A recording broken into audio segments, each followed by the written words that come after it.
আসসালামু আলাইকুম বন্ধুরা, কেমন আছেন আপনারা সবাই? বলেন তো আজকে কোথায় নিয়ে আসছি আপনাদেরকে? আমি জানি আপনারা বলতে পারবেন না। আমার চোখে কিন্তু একটু সূর্যের তাপ লাগতেছে, এই জন্য চোখ মিট মিট মিট মিট মিট মিট করতেছে। কষ্ট করে দেখে নিন। হ্যাঁ, আমি বলে দিচ্ছি, আজকে আমি আপনাদেরকে নিয়ে আসছি। চলুন দেখে আসি রাজবাড়ির ভিতরে কি আছে। আমার কিন্তু বকবকানি শুরু হয়ে গেছে, কতক্ষণ চলবে আমি জানি না, সুমনও জানে না। সুমন যত তাড়াতাড়ি করবে আমিও তাড়াতাড়ি শেষ করব।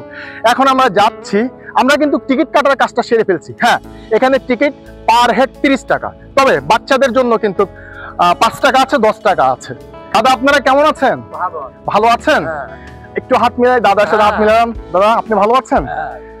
আপনারা এখানেই থাকেন আপনারা? না, আমরা 9টা থেকে 9টা পর্যন্ত। 9টা থেকে 9টা পর্যন্ত। আপনারা কি এখানে জব করেন নাকি মন্দিরের খেদমত করেন? আমাদেরকে রাখিছে সেবাই দিতে হবে, ওই বাজার হাট করা করা। আচ্ছা আচ্ছা আচ্ছা।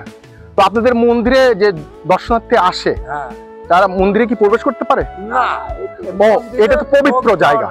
এটা পবিত্র জায়গা, এখানে আপনাদের যারা আসে তারা ভোগ দেওয়ার জন্য আসে। এখানে একটা ইকো সাউন্ড হয়, সাউন্ডটা আমি একটু শোনাই। ও